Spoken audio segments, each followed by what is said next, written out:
Head coach Stephanie White live in studio here with us. Thank you so much for taking the time. And just as I mentioned, you guys won 5 straight games. How are you guys finding ways to win games, especially without Caitlin Clark on the floor? Yeah, we're really just finding a way. I think chemistry, continuity, this is a team that really pulls for each other. It's a really deep team, so you can't really key on 1 or 2 players without Caitlin on the floor, especially.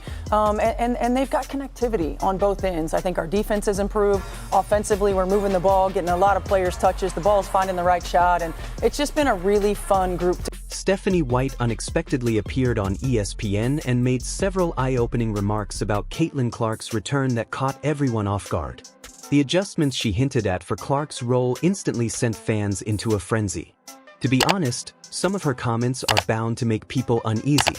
This storyline suddenly became far more intriguing. The big question now is whether Stephanie White is making the right decision with these role changes for Caitlin. White's surprise ESPN interview alone was shocking.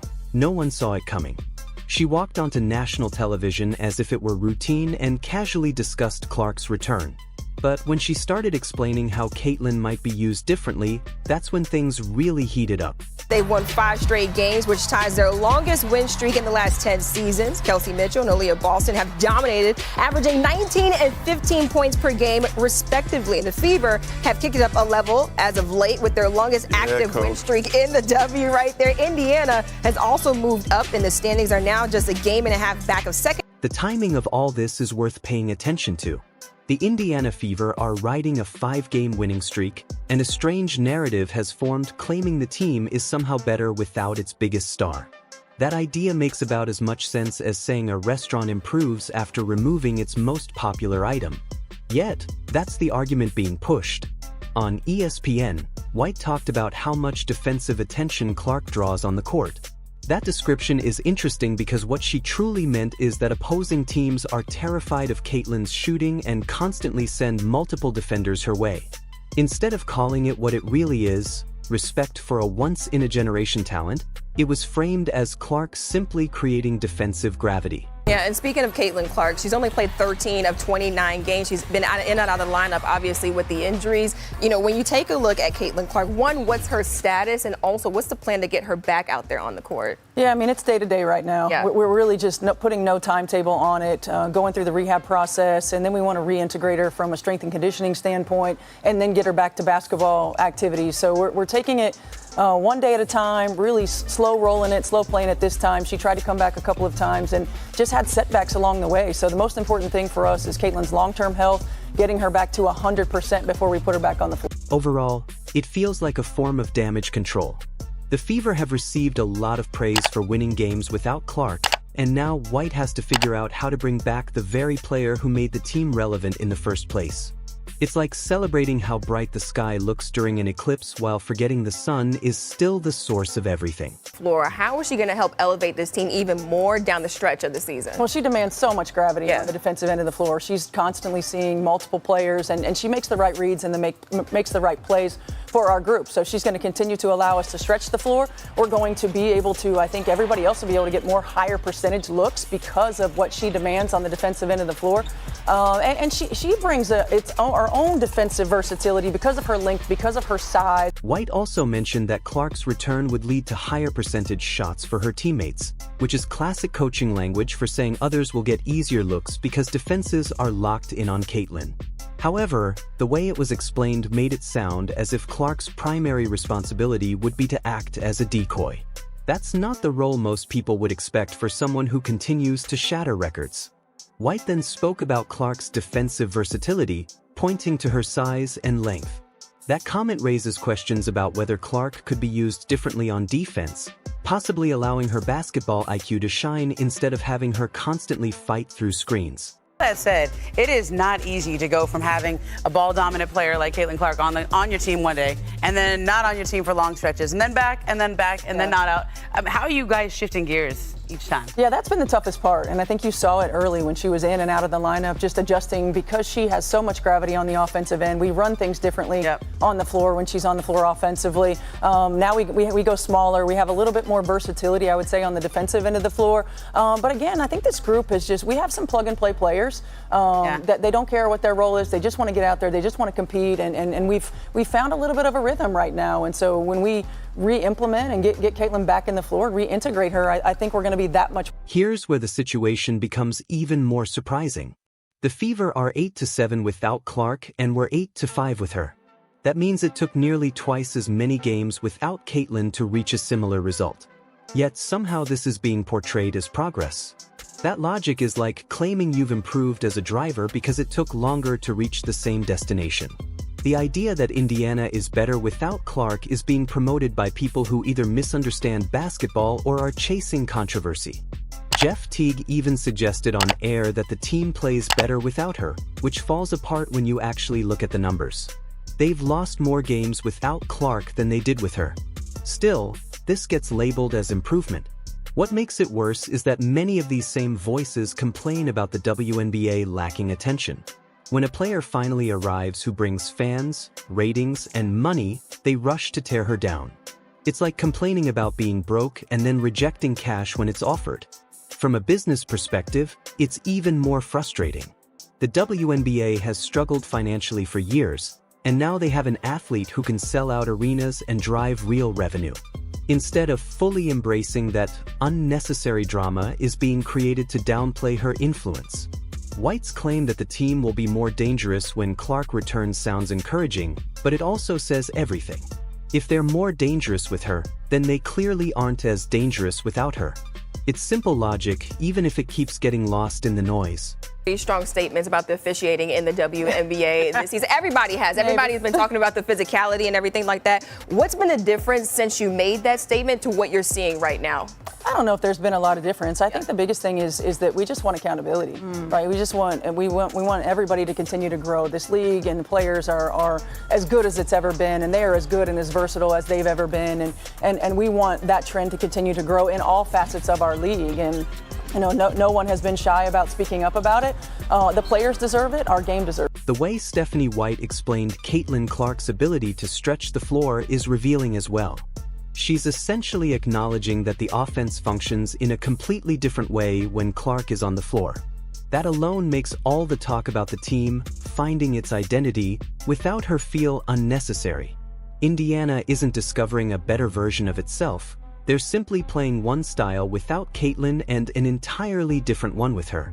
This situation mirrors how fans and analysts have reacted to superstars in other sports over the years. There's always an odd reluctance to fully accept greatness while it's happening. Instead of appreciating what Clark consistently brings, too many people are searching for ways to minimize her impact. The injury management angle adds another layer to the discussion.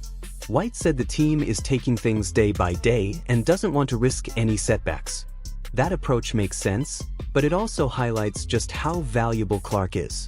Teams don't handle players that carefully unless they're essential to success.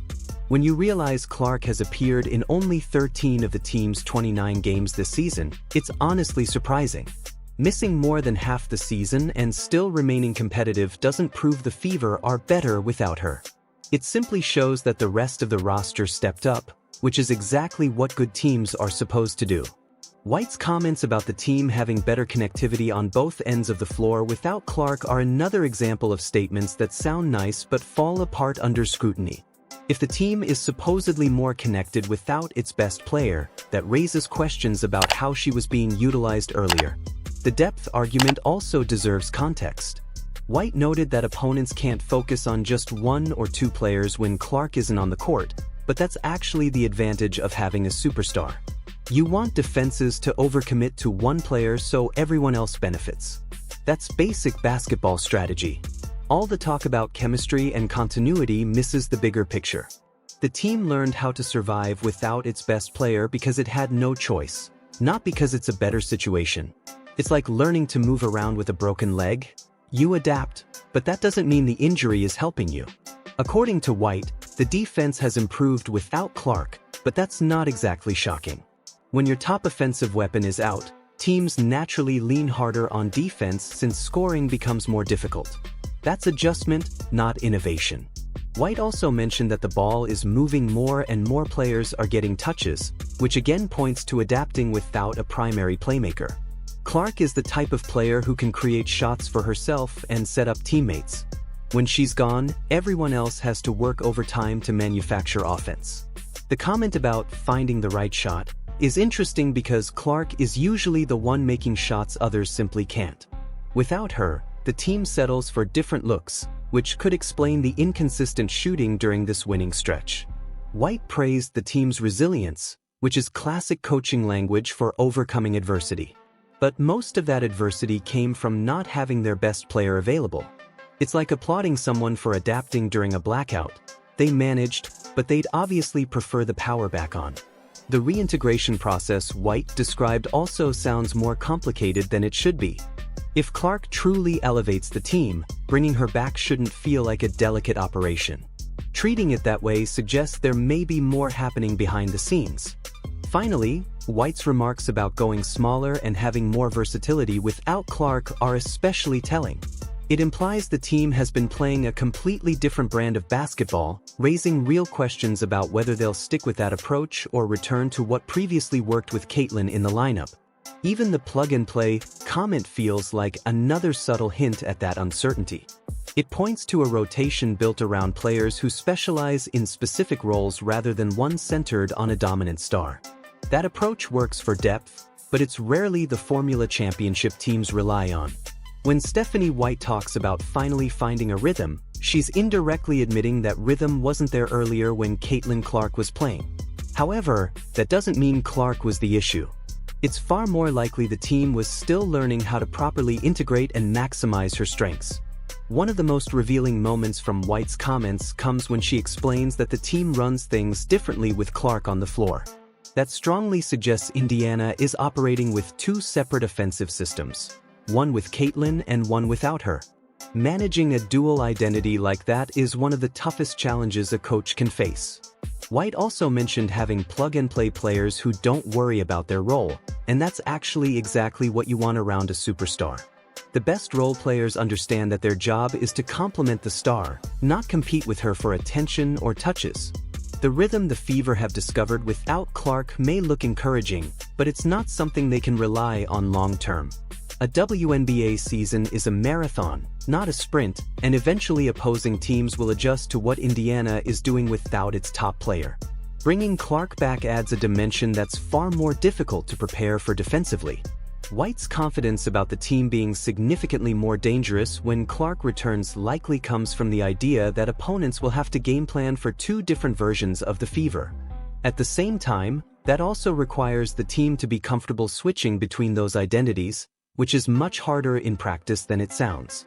The entire situation feels like White is carefully trying to manage expectations and public narratives at the same time. She has to recognize that the team has performed well without Clark while also making it clear that getting her back raises their ceiling.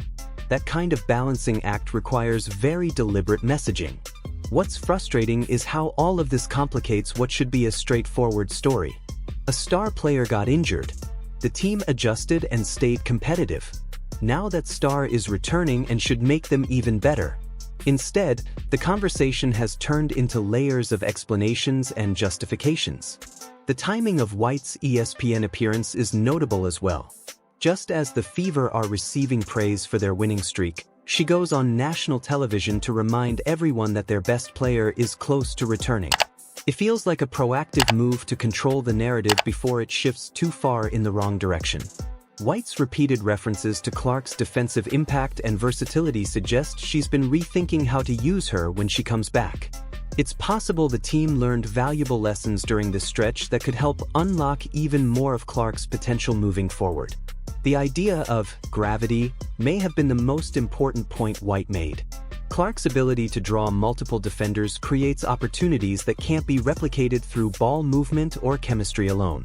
That's a rare skill reserved for elite players. The media response to White's comments has been predictably divided.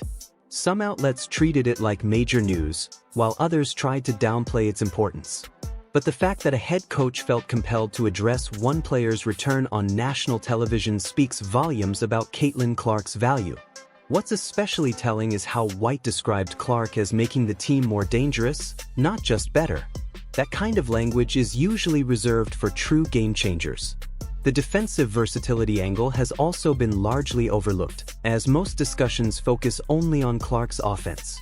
White's remarks hint at untapped potential on the defensive end that could play a major role in her future usage. Stephanie White is clearly navigating a complicated situation, but her words leave as many questions as answers. The adjustments planned for Caitlin Clark's role could turn out to be brilliant, or they could backfire. We'll find out soon enough.